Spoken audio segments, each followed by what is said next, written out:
Hello friends, मेरा नाम है सूरज और आप सभी का स्वागत है हमारे यूट्यूब चैनल पर। अगर आप चैनल पर नए हैं तो चैनल को सब्सक्राइब कर लीजिए और घंटे का भी साथ साथ निशान दबा दीजिए ताकि आपको मेरी वीडियो का नोटिफिकेशन सबसे पहले मिल सके। तो चलिए आज का टॉपिक शुरू करते हैं।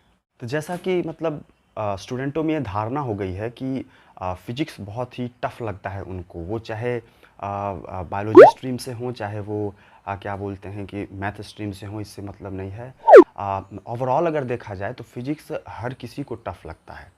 हाँ, जो बच्चे इंजीनियरिंग में जाने वाले हैं या तैयारी कर रहे हैं आईआईटी वगैरह की, तो उनको फिर आसान सबसे ज़्यादा फिजिक्स ही लगता है, क्योंकि उनका फेवरेट सब्जेक्ट फिजिक्स और मैथ्स ही होता है। तभी वो उस ऑप्शन में जाते हैं, उसमें वो सोचते हैं कि उधर उनका फ्यूचर अच्छा होगा और उन्हें आसानी होगी पढ़ने में, क्योंकि उनका इंटरेस्ट है फिजिक्स और मैथ्स में, इसलिए वो उस ब्रांच में चले जाते हैं। बाकी जिनको फिजिक्स अच्छा नहीं लगता है या फिर मैथ्स में जो पिछड़ जाते हैं, जिनके कि मैथ्स में मतलब उतना दिमाग काम नहीं करता है, तो फिर बायो में आ जाते हैं।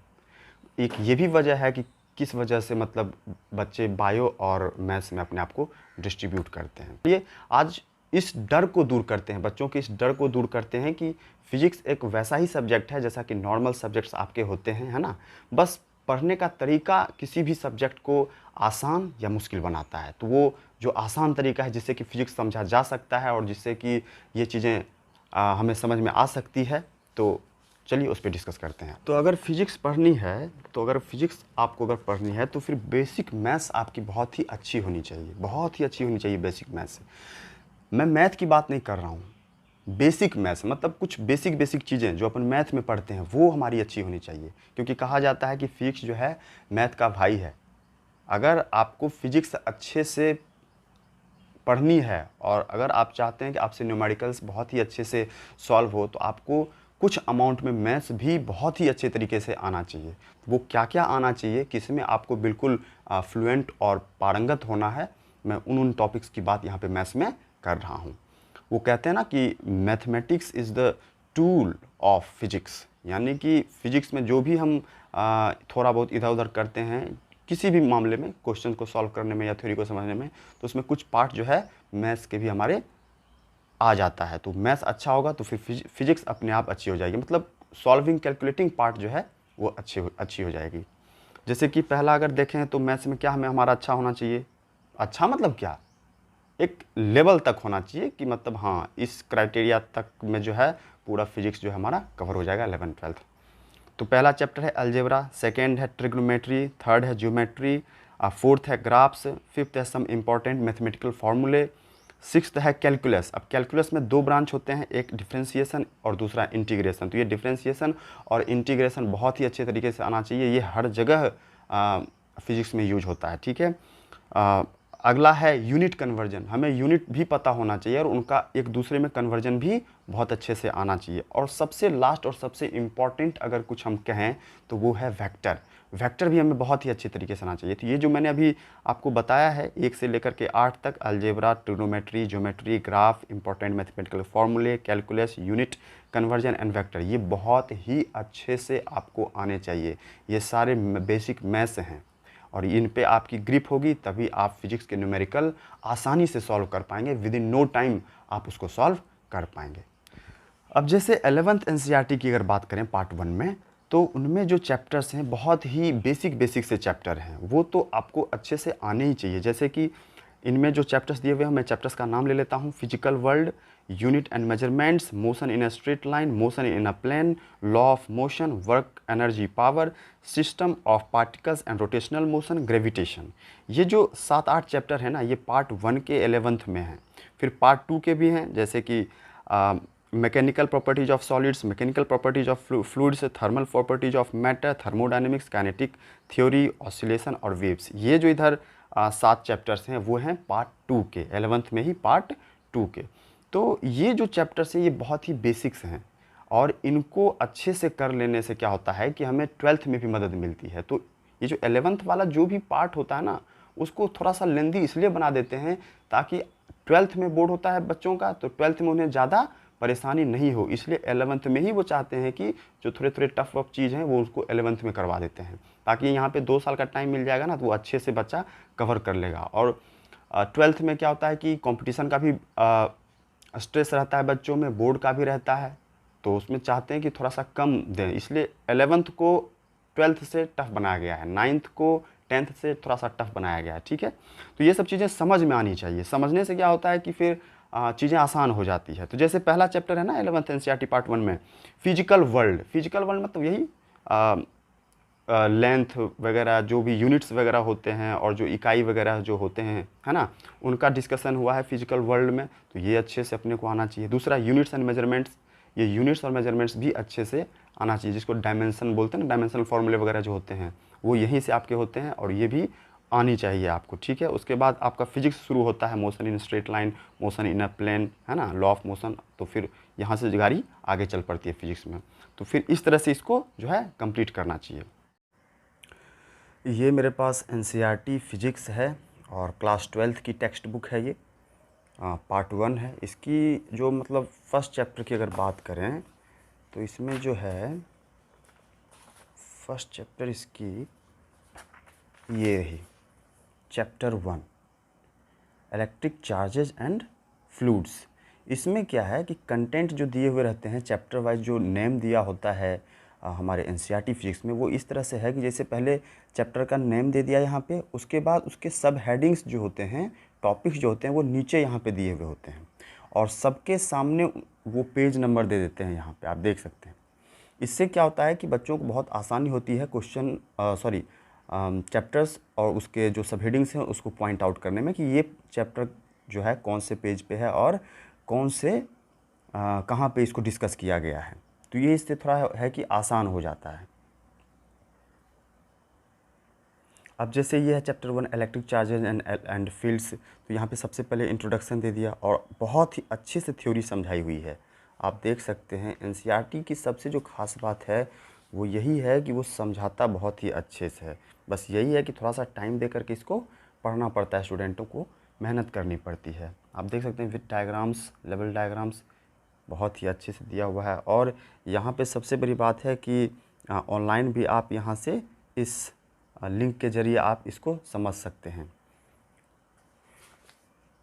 बहुत ही अच्छी थ्योरी इसमें दी हुई रहती है। थ्योरी के लिए कोई दूसरा मैं कभी सजेस्ट नहीं करूँगा कि कोई दूसरी टेक्स्ट पढ़ी जाए। एनसीईआरटी की जो टेक्स्ट बुक है, जो गवर्नमेंट ने इशू की है सारे सीबीएसई स्टूडेंट्स के लिए, या मैं कहूँ कि सारे स्टूडेंट्स के लिए, तो वो यही है और ये सबसे बेस्ट है मेरे हिसाब से, क्योंकि ये बुक हर किसी के पास होती है, तो इसी बुक से पढ़नी चाहिए। कुछ क्वेश्चंस होते हैं, हाँ क्वेश्चंस को लेकर के थोड़ा सा इशू रहता है कि बहुत ही टफ़ क्वेश्चंस, मतलब स्टूडेंटों की यही मतलब धारणा है कि बहुत ही टफ़ क्वेश्चंस एनसीईआरटी में दिए हुए रहते हैं और एक्सरसाइज वगैरह तो और भी ज़्यादा टफ़ क्वेश्चंस दिए रहते हैं, जो कि होते नहीं हैं। तो होंगे जब थ्योरी हम अच्छे से समझ जाते हैं ना, और हमें जब उनका आइडिया बहुत ही अच्छे से हो जाता है, और कुछ चीज़ें और जो कि फ़िज़िक्स को समझने के लिए इम्पॉर्टेंट है, अगर वो हम अच्छे से समझ जाते हैं, तो फिर थ्योरी अगर अच्छे से समझ में आ गई तो इसका मतलब ये है कि हम अब क्वेश्चंस भी सॉल्व अच्छे से कर सकते हैं। यहाँ पे ये इस तरह से समझाया गया और इसमें चैप्टर्स बहुत ही लंबे लंबे होते हैं, इसलिए इसको है ना यूनिट वाइज करनी चाहिए, इसी वजह से वो वहाँ पे दिया हुआ था। और समरी वगैरह की बात करें, समरी वगैरह भी दिया हुआ होता है, अंदर में कुछ क्वेश्चंस भी होते हैं और ये सब है, पॉइंट्स टू पॉन्डर, ये कुछ यूनिट्स वगैरह ये सब दिए होते हैं।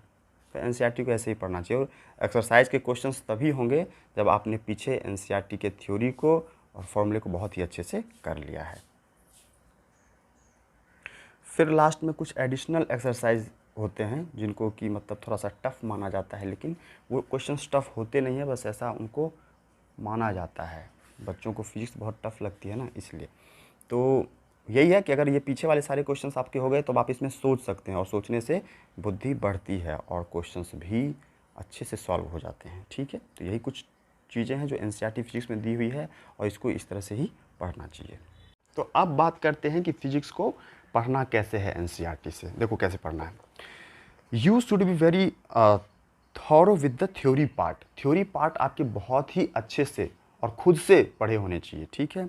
और मेरा जहाँ तक मानना है कि एनसीईआरटी में वो चाहे केमिस्ट्री हो, फिजिक्स हो, बायोलॉजी हो या कोई भी दूसरी सब्जेक्ट हो, है ना, सब में बहुत ही अच्छे से थ्योरी दी हुई है, बहुत ही अच्छे से थ्योरी दी हुई है। तो अगर आपको कहीं से अगर थ्योरी पढ़नी है ना, तो आप एनसीईआरटी को ही फॉलो करें, अदर टेक्स्ट बुक को फॉलो नहीं करें। और 2 टाइम्स थ्योरी का 2 टाइम्स रीडिंग बहुत ही मस्ट है। 1 टाइम हम पढ़ते हैं तो चीज़ें समझ में आ जाती है, 70-80% तक आ जाती है, और जब सेकेंड टाइम हम पढ़ते हैं तो 90-95% तक हम समझ पाते हैं, ठीक है, अच्छे से समझ पाते हैं। उसके बाद क्या कह रहा है कि मतलब जितने भी फॉर्मूले हैं उस पर्टिकुलर चैप्टर में, उनको आप सेपरेटली कहीं पे लिख लीजिए, और यूनिट्स वगैरह का आपको ध्यान रख के लिखना है, और इस फॉर्मूला का उपयोग कैसे होते हैं वो भी आपको लिख लेना है, ठीक है। तो मेरा कहने का मतलब ये है कि आप फॉर्मूले का एक अलग से कॉपी बनाते चलें, उसमें चैप्टर वाइज सारे फॉर्मूले आ जाएंगे। तो फॉर्मूला जो होता है ना, जैसे कि कोई तिजोरी होती है ना, तो फिजिक्स एक तिजोरी है, और ये जो फॉर्मूला वाला जो छोटा आपका कॉपी तैयार हो जाएगा पढ़ाई करते के समय, वो उसकी चाबी बन जाएगी। तो आप फिजिक्स नामक ताले को ये फॉर्मूले नामक कॉपी वाली चाबी से, शॉर्ट नोट से आप उसको हमेशा खोल सकते हैं, ठीक है। तो with the help of teachers, मतलब आप कहीं भी कोचिंग क्लास ले रहे होंगे, या फिर ट्यूशन जा रहे होंगे, या फिर ऑनलाइन क्लासेज कर रहे होंगे, तो वहाँ पर जो टीचर्स हैं उनकी बातों को बहुत ही गौर से सुनना है, और मैक्सिमम से मैक्सिमम चीज़ें एब्जॉर्ब करनी है, और आपके जो डाउट्स होते हैं वो आप वहाँ पे क्लियर कर सकते हैं। ऑनलाइन या ऑफलाइन मोड दोनों ही आज अभी फ़िलहाल अवेलेबल है ना। उसके बाद जो नेक्स्ट आता है वो सबसे इम्पॉर्टेंट पार्ट होता है फिजिक्स। फिजिक्स का मतलब न्यूमेरिकल प्रॉब्लम्स। फिजिक्स का कभी मतलब नहीं होता है theoretical. Physics is not theory. Theory हम इसलिए पढ़ते हैं ताकि हमसे न्यूमेरिकल्स जो प्रॉब्लम होते हैं फिजिक्स से वो सॉल्व हो सकें, ठीक है। तो अब क्या करना है नेक्स्ट, सॉल्व न्यूमेरिकल्स। अब फिजिक्स का मतलब न्यूमेरिकल से है ना। तो थ्योरी हम किस लिए पढ़ते हैं, क्योंकि न्यूमेरिकल्स हमारा सही हो सके, है ना। अच्छा, थ्योरेटिकल, अच्छा थ्योरी पे भी ध्यान देना चाहिए, क्यों, क्योंकि हमारा बोर्ड भी रहता है, 12th में तो हमारा बोर्ड भी है ना, तो थ्योरी पे भी ध्यान देना चाहिए, और MCQs पे भी ध्यान देना चाहिए। MCQ पे क्यों ध्यान देना चाहिए, क्योंकि वहाँ पे अब कंपटीशन भी आ जाता है। अगर आप फिजिक्स तो दोनों पढ़ते हैं ना, बायो वाले भी पढ़ते हैं और इंजीनियरिंग वाले भी पढ़ते हैं, तो फिजिक्स पे इसलिए फिजिक्स कॉमन सब्जेक्ट हो जाता है दोनों का, ठीक है। तो इसमें MCQ क्वेश्चंस भी प्रैक्टिस होने चाहिए, क्योंकि आजकल जितने भी ये कॉम्पिटिटिव एग्जाम हो रहे हैं सारे MCQ ही पूछते हैं, है ना। तो इस तरह MCQ और थ्योरेटिकल क्वेश्चंस दोनों ही सॉल्व होने चाहिए, है ना। और सॉल्व होने के लिए आपकी थ्योरी उतनी ही अच्छी होनी चाहिए।